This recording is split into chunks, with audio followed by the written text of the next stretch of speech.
It may seem that it is just 20, or some 5%, of the total 371 seats of the Punjab Assembly which are at stake in this Sunday's by-elections, but, in fact, a lot more is at risk, not only in the province but also at the national level. The subject is expected to dominate the headlines even after these by-elections, as the next big-ticket item on the political agenda is the Punjab Chief Minister's election scheduled for July 22 at 4 p.m. as directed by the Supreme Court. As we know, the Chief Minister's election will be directly influenced by the outcome of these by-elections. If the PMLN is able to bag enough of these contested seats, it may be able to retain the Chief Minister's slot after proving its majority among the present and voting MPAs in the second round of voting. The first round of the Chief Minister's election took place on April 16 in extremely chaotic conditions. Hamza Shahbaz secured 197 votes, including 25 of PTI MPAs who had defied their party and opted to vote for the rival PMLN candidate as Chief Minister, even though they faced losing their seats in the House.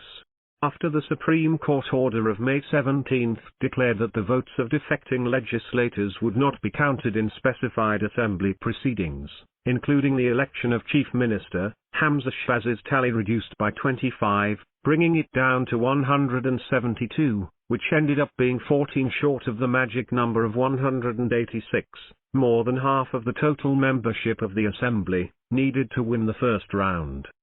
In such a situation, the Constitution provides for a second round in which the winner needs to secure a majority of the MPAs present in the Assembly chamber and voting in the runoff round. Given the present strength of the parties and their allies supporting the two candidates, and the fact that the door for defection has been firmly closed by the court order, it is a foregone conclusion that neither of the two candidates will be able to secure 186 votes, and therefore, the entire focus will be on mustering a simple majority of the present and voting MPAs.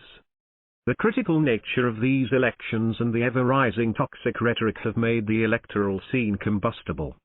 The PMLN has reportedly won back 3 of its rebel members while 1 has resigned, which should improve its tally of 172. The PTI has also got 5 of its members elected on reserved seats for women and non-Muslim minorities. Assuming that these new members elected on reserved seats will be able to vote in the July 22 election, the PMLN-led coalition has a razor-thin edge over its rival PTI-PMLQ alliance at present. The outcome of the July 17 by-election can, however, change all that. It is therefore critical for both groups to win enough seats on July 17 and then convert them to votes on July 22 to achieve their respective targets. The game doesn't end there.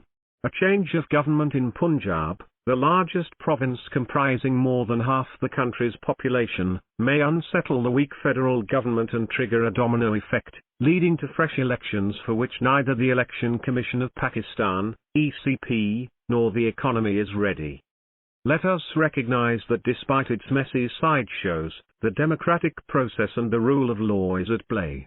Each side may have tried to defy the law at one time or the other, but the courts have adjudicated and, ultimately, both sides submitted to the ruling of the apex court despite their reservations.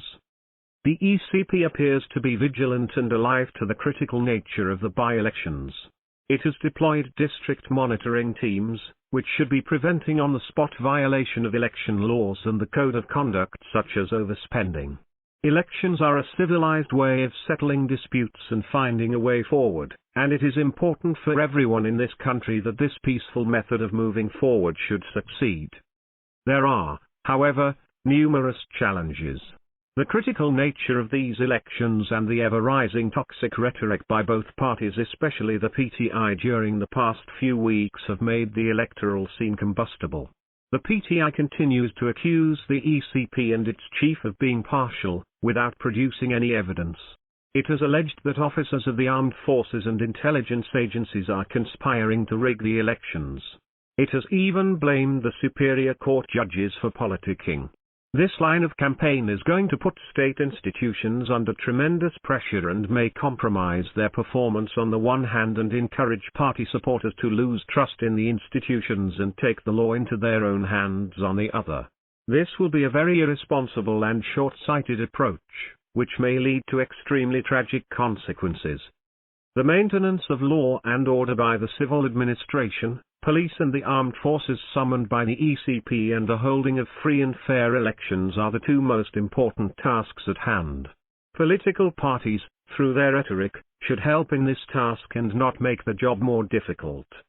The next challenge would be to gracefully accept the result of the by-polls on which will depend the orderly election of the Punjab Chief Minister. The last Chief Minister's election had seen the Assembly chamber turn into a real battleground. Not much has changed since then except that the acrimony might have increased since both parties have stopped sitting under one roof and even convened separate Assembly sessions. Matters had become more complicated the last time by the candidature of the sitting Speaker as Chief Minister Punjab, and that situation persists. Ordinarily, this should not be an obstacle as the Deputy Speaker has been designated by the court as the acting Speaker and presiding officer for the election of Chief Minister, but the real test is whether the Assembly Secretariat will effectively cooperate with the Deputy Speaker. Last time, the Deputy Speaker was manhandled with the connivance of some Assembly staff. It remains to be seen whether the Supreme Court's warning of contempt of court will work this time. The writer is president of the Pakistan Institute of Legislative Development and Transparency. President at buildat.org. Twitter, @abmpildat.